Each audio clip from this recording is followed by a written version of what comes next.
The content of this show, Heading in the Right Direction, including discussions, graphics, and any other material you'll see or hear on Heading in the Right Direction, are for informational and educational purposes only. Heading in the Right Direction is not intended to be a substitute for professional help. Dr. Cohen is providing his general opinion on heading in the right direction based on his experience. Dr. Cohen is not your doctor and is not giving you professional advice. Dr. Cohen gives professional advice in private sessions to his patients. If you have a doctor, your doctor should be consulted with any questions you may have about the information you saw on Heading in the Right Direction. If you do not have a doctor, you should seek the services of a doctor and not rely on Heading in the Right Direction. Also, some of the information presented on Heading in the Right Direction is subject to legal protection and may not be used without the permission of Dr. Cohen.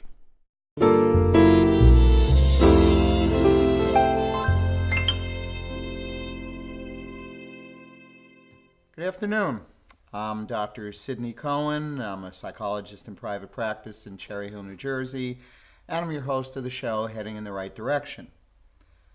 The topic I'm going to talk about today it's a difficult subject for everyone who guaranteed to experience it at one point or another in life, and that's the subject of loss and grief. What I want to do first is I want to talk about loss as having several different contexts, not just the usual meaning of significant loss for people being, of course, the death of a loved one.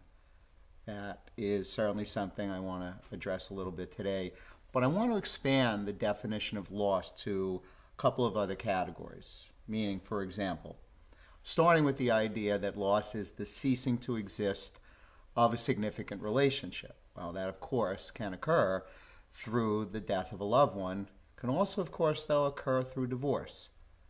That is a loss, and it is a significant relationship. Let me mention a couple other types of losses, though, that I do want to address today related to grief. And that's second possibility is the loss of something of financial significance. Which certainly can come about by losing a job or losing a residence. Those can be pretty significant losses by themselves, of course. And the third possibility is something I'm going to characterize as the loss of a significant improvement in a bad situation. And the main example that comes to mind for me with that context is if someone suffers a serious illness or injury, and it's one that's pretty debilitating, so there can be quite a few losses around that, including the loss of the ability to physically and possibly even mentally function the way the person was able to before that illness or injury took place, creating that type of loss. So I do want to include that as an example of a type of loss. Well, what all these types of loss share in common is they're virtually guaranteed to trigger grief, some type of grief, and mainly thinking of grief as sadness. With sadness then being the perfectly natural and human part of what comes from a significant loss connected with grief, I want to still make a distinction here on the degree or intensity of the sadness over significant loss, and not just leave it as kind of black and white. There's a significant loss, therefore there's a lot of grief and sadness. I don't want to leave it at that. So I want to make sort of three categories in terms of how significant and the intensity of the sadness can be. We'll start with, I'll call it manageable sadness, where, again, whether it's the death of a loved one, the loss of a job, whatever it is, there is certainly sadness that's triggered by that loss. But the amount of sadness, the intensity of the sadness, I call it manageable. It's there. It's certainly something you're conscious of. But it's manageable in the sense, as opposed to the next couple of categories I'm going to get to, it's manageable in that it's not overwhelming. And therefore, for the very most part, you are able to function in your day-to-day life, even with the sadness being present. As opposed to, next category, which I'll describe as there's a deeper sadness. But although there's a deeper sadness, the deeper sadness is not complicated by some other emotions that I'm going to get to, which will be the next category as to what I'll mention those emotions in a moment. So in the second category, the sadness definitely runs deep, but it isn't complicated by some other emotions. However, the ability to function on a day-to-day basis certainly can be challenged, as opposed to then the deepest level of sadness and the deepest level of grief is when there are additional emotions that can kick in that really create what's called complicated grief. So let me get to those emotions. They can be a very important part of the picture, and often enough, in my professional and personal experience, they're not addressed as part of the complicating reality of the grief, the loss of a loved one, divorce, or again, whatever the nature of the loss. So there are three main emotions that can complicate this, complicate the sadness. And the first one is guilt. So guilt can especially come up, especially for the moment dealing with the loss of a loved one, although again, not only, when the person who's suffering the loss and the grief feels as though there is something they either didn't do enough, they didn't say enough, they did something in their own eyes prior to the person's demise that showed resentment, showed kind of almost like a flying off the handle. You hear that a lot in my work.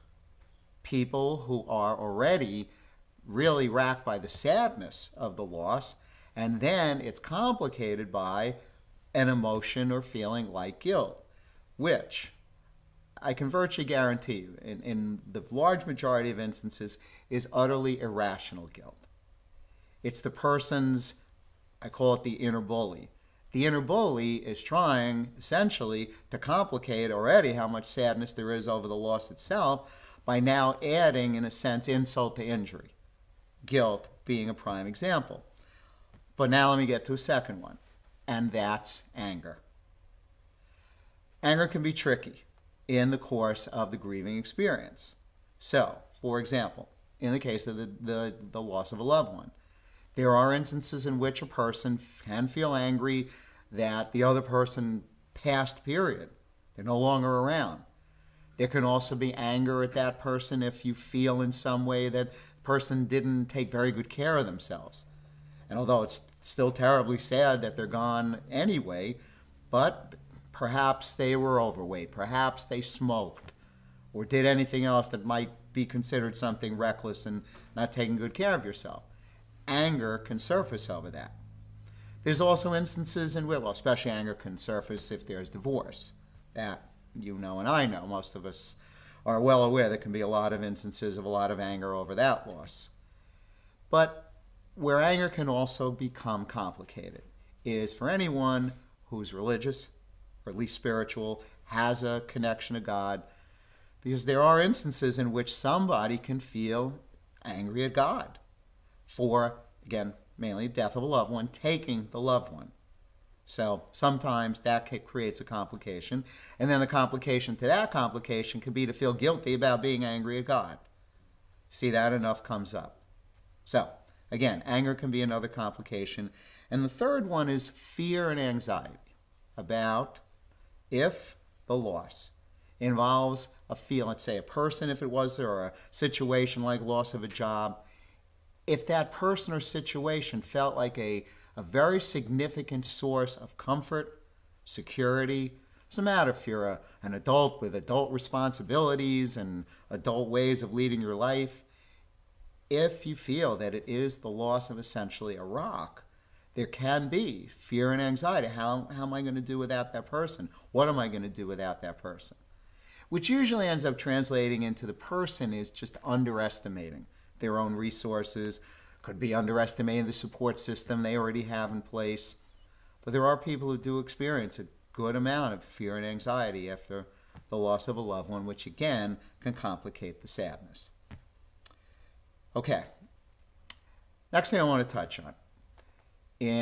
Let's forget the year, I think it was in the 70s, Elizabeth Kubler-Ross wrote a book called On Death and Dying. Many of you may have heard of it. The book was one of the first books to come out that made a major statement about the process of grieving. And what she mainly talked about is what she described as the 5 stages of grief, which are denial, anger, bargaining, depression, and avoidance.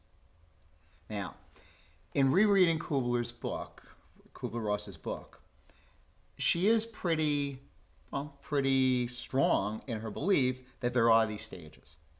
And she does make some acknowledgement, is my understanding, that No, there can be some shifting around, but these are the 5 basic stages. Well, the implication to me about that, and colleagues of mine too I've spoken with, is that it almost implies, in fact maybe more than almost, that this is the way to grieve. This is the right way to grieve, to go through these stages.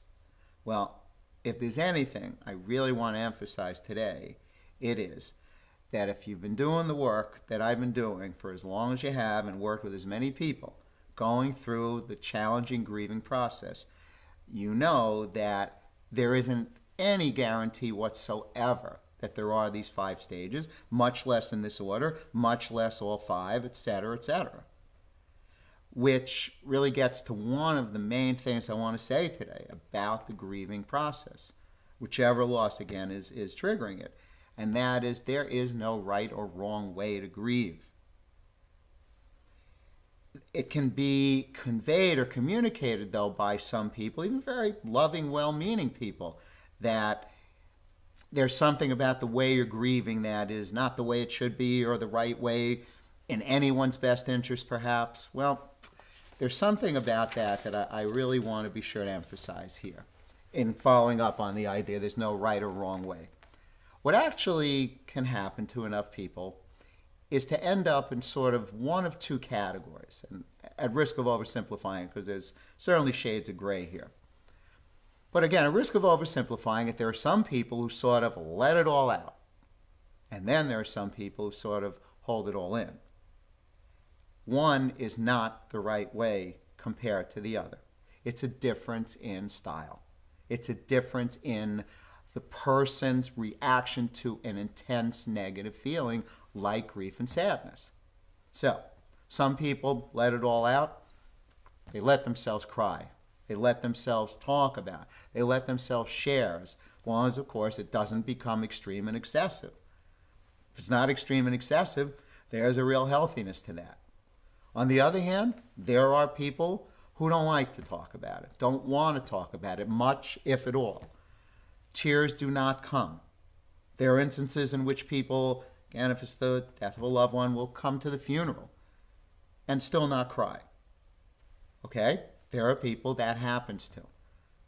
And there are people who don't cry any other time except when they're at the funeral. So the moral of the story, though, is for anyone who is in your life, if you're going through the grieving process, and not only related to the loss of a loved one, but some significant loss, don't let anyone tell you, directly or implied, that there's something about the way you're grieving that is not good, not healthy, wrong. The only way there is any problem is if it's basically controlling you and making it awfully hard to function. Short of that, there is no right or wrong way. Well, the one thing I would add to that, pretty much related actually to what I just said, if, and I think I had mentioned it before, if you're having a problem, being totally honest with yourself, you're having a problem functioning in your life, upholding your job responsibilities, family responsibilities, if you know you're really struggling, yeah, that is a problem. And it really would, chances are, be a good idea to get some type of help. Call a therapist, call a clergyman, call a family doctor, whoever it is, but facing again at that point that there is a problem. Also, I want to mention, before I talk a little bit about how to cope with grief, there's a statement someone once made. It was at a conference I was attending on loss and grief. And the statement was, there's no statute of limitations to grieving. And I've been quoting that ever since. Because again, it goes with the idea, there is no right or wrong way. There are people who take a pretty long time, if not a very long time. And then there's others who, it's not that it's not really taking a long time, it's essentially being buried. Of course, when feelings get buried, they get buried alive. So sooner or later, even if they're sort of compartmentalized away, they will need to be addressed. Okay, so why don't we take a short break on that? In a world where bankers have lost all interest, where robots and fat cats rule our fortunes, one woman will stand up and strive to do the impossible. Be treated like a person. Friends and neighbors will join her quest. Ordinary people will band together against the forces of corporate greed. And together they will form Philadelphia Federal Credit Union, already in a neighborhood near you.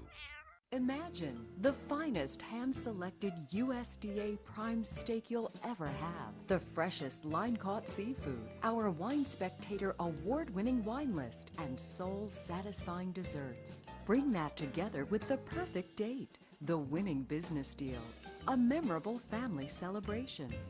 Welcome to Rod's Steak and Seafood Grill in nearby Morristown, New Jersey. Bring your appetite and feed your passion. Your credit score is yours, and at Experian Credit Expert, we want to help you really use it. With access to helpful Experian experts over the phone and online, we can help you use it to get a better idea of what info the banks have on you. Use it to get more choice of mortgages. Use it to make your money go further. Take the next step to improving your financial future with your free 30-day trial at Experian.co.uk. Hi, we're back. I'm Dr. Sidney Cohen, your host of the show, Heading in the Right Direction. And the subject today is the challenging subject of loss and grief. So what I want to do now, having laid out many issues about the subject of loss and grief, so let's talk about how to cope with it. Which certainly, goodness knows, the more painful the loss, a lot easier said than done to cope with it. I want to throw a couple of strategies out. Some of these maybe are kind of obvious. Some of them may not be so obvious. Maybe some food for thought. So let's talk first about self-comfort, where the focus in self-comfort is, by the nature of that term, how to comfort yourself. Not so much turning to others, which certainly is a blessing, not turning, if it is an option for you, to God or something spiritual, turning to a support group. There are times, need I say, when you're alone, by yourself. There's no one else around. And the sadness may hit like a ton of bricks. There are moments like that where we all need to come up with a way for self-comfort. For some people, it might be a diversion, like watch a TV program, read. But there are also things that can be kind of really comforting, like take a warm bath, have a cup of tea. For some people, it might be something like read the Bible. For some people, it could be taking a little teddy bear or something and just kind of cuddling it up. Something that I know that there are enough men can think of that as somehow real men don't do something like that. Well, in times of grief, I don't think it matters anything about what gender you are. You do what it takes when you feel comfort to comfort yourself in a way that fits your style. Again, certainly can ask for comfort. Again, there can be the option when you need comfort, if you are spiritually oriented, to turn to God in some way or higher power. But there are people who don't believe in God. But atheists still have options, certainly, for getting some kind of spiritual comfort. It could be nature, to take a ride down to the ocean, to take a walk in the woods. It can be very spiritual and very comforting to do something like that. It can also, when it is the grief over the death of a loved one, what for some people is actually very helpful is to create almost a personal memorial in some way. It could be a photo, it could be an item of clothing that is apart from cemetery, gravestone, something that's there with you. It could be at home. And this is not for everyone by any means. There are people that just makes too uncomfortable. For other people, it is a source of comfort. I remember many years ago, I was dating a woman who had lost her best friend about 9 months before, named her mom. And so what she did one night, I felt very privileged and very flattered that she felt comfortable enough to take me in one of the rooms in her house. And what she did was, never forget, sat down in bed, pulled out a picture of her mom, pulled out, I think it was a sweater, sat there, and just had a conversation with her mom, as though her mom were right there, alive. The kind of conversation they would have had if she was still alive. How was the day? Asking her mom for a piece of advice. It was profound to me, but it is definitely not for everyone. It is just one example. But one more I want to give before we take another break is the subject of the Serenity Prayer. Now, for anyone who may not know the Serenity Prayer offhand, the Serenity Prayer says, God, grant me the serenity to accept the things that I cannot change, the courage to change the things I can, and the wisdom to know the difference. Well, connecting that to loss and grief, it can be very hard, awfully hard, to accept a loss of someone that's very special or something as difficult to lose again, job, whatever it is. It'd be very difficult to come to accept that. But if you do come to accept to the best of your ability, my only thing is, I believe that the idea of the Serenity Prayer and surrendering in a very positive sense to that acceptance, it doesn't guarantee serenity, though. So if that prayer is in some way something you do find a bit comforting, my thought is, and it's something I've really discovered for myself, if I can at least reach the point of acceptance, and there are some things in my personal life that are very difficult to accept. Without spelling them out, they're very hard. I am working to come to accept these things. Been a real challenge to come to accept them. Serenity, that's another matter. But I've come to believe that if you're facing a significant loss and you have to come to accept it, it'll take a while before you can feel serenity about it. But the idea of surrendering in the sense of coming to accept it, in its own way, I think it's an important part of the grieving process. One more thing, though, before we take a break. I want to quote a supervisor of mine back in another lifetime when I was still an intern. Brilliant man, kind of eccentric, but a brilliant man.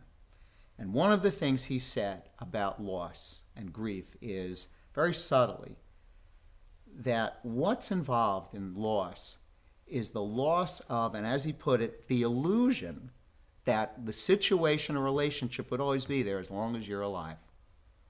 So if someone dies, deep down inside you had the illusion they'd always be there. You logically knew, of course, that may very well not be the case. You might have had the illusion you'd always have your job. You might have had the illusion you'd always have your marriage. That loss, the loss of that, I'm not just going to call it belief, I'm going to call it illusion. That illusion dies when the loss is there. And that, in its own way, kind of a subtle way perhaps, but a very significant way, is very much what the grieving process can be about. The illusion is over. And that's very sad. So, that said, after the break, I want to answer a couple of questions that came in through email, and we'll take a couple-minute break on that note.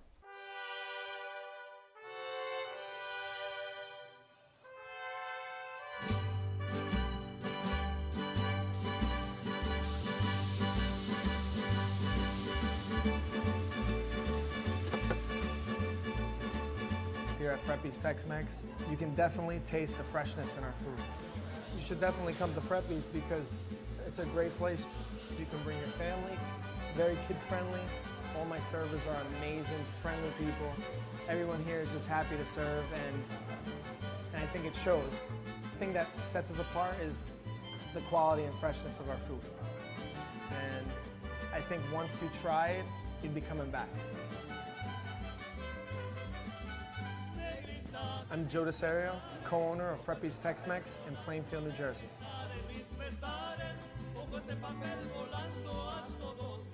Welcome back. Dr. Sidney Cohen. This is Heading in the Right Direction.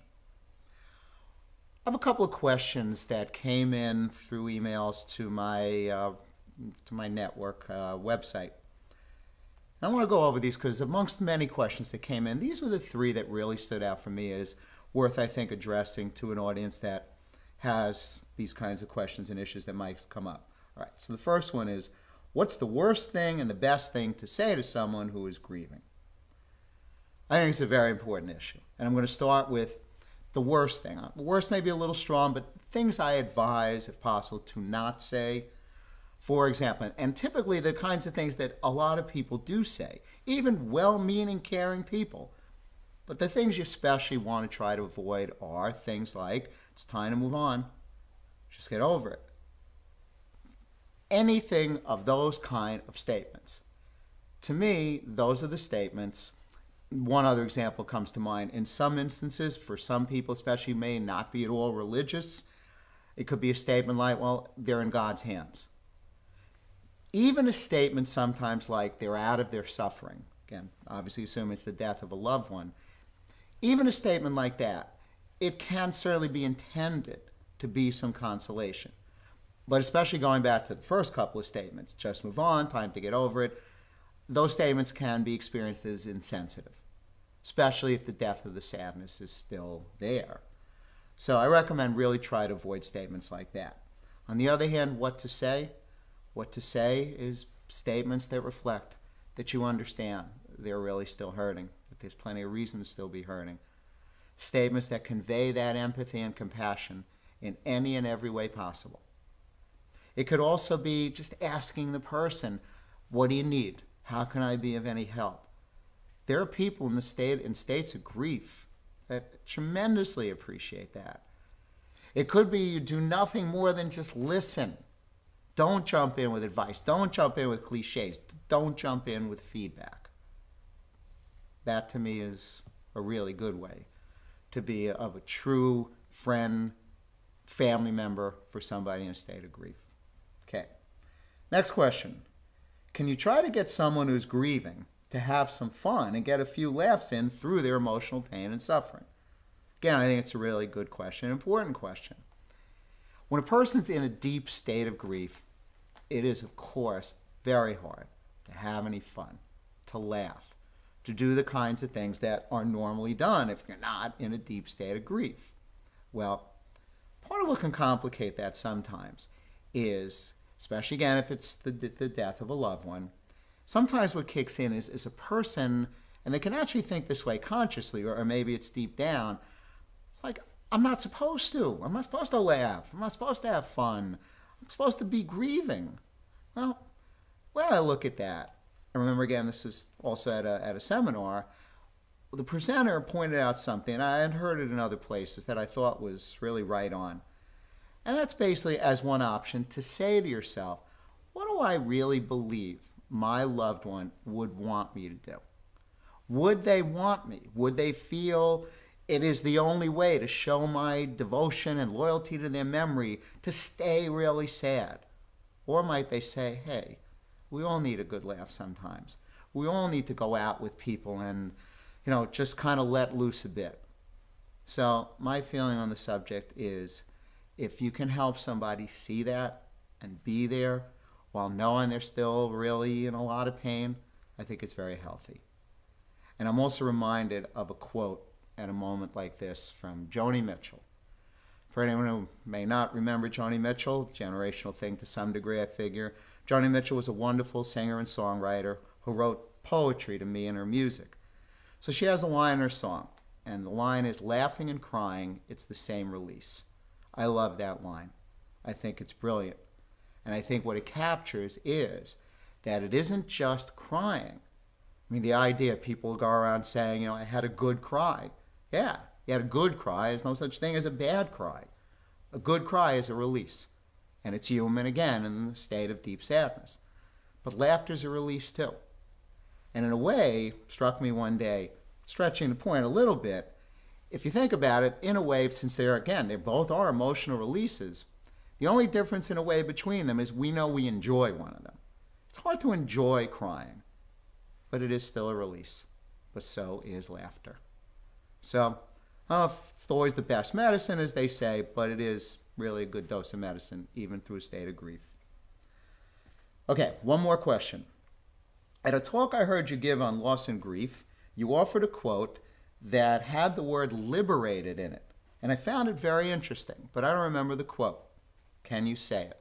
I sure can. Long story short, I was at a seminar, professor emeritus at the University of Pennsylvania, 70-something-year-old man, talking about doing therapy with the elderly, especially in a state of grief. To cut to the chase, tells us he lost his wife of 50 years a year ago. She meant the world to him. Loved her. It was a terrible loss. So all of us are sitting there and we're, tears are starting to flow for all of us. And what he said, I'll never forget. And he said, he said, I appreciate very much, because it is very sad. He said, in 1 year, I've learned a lesson that I never would have thought of or believed. And the words that he came out with, every loss can be liberating.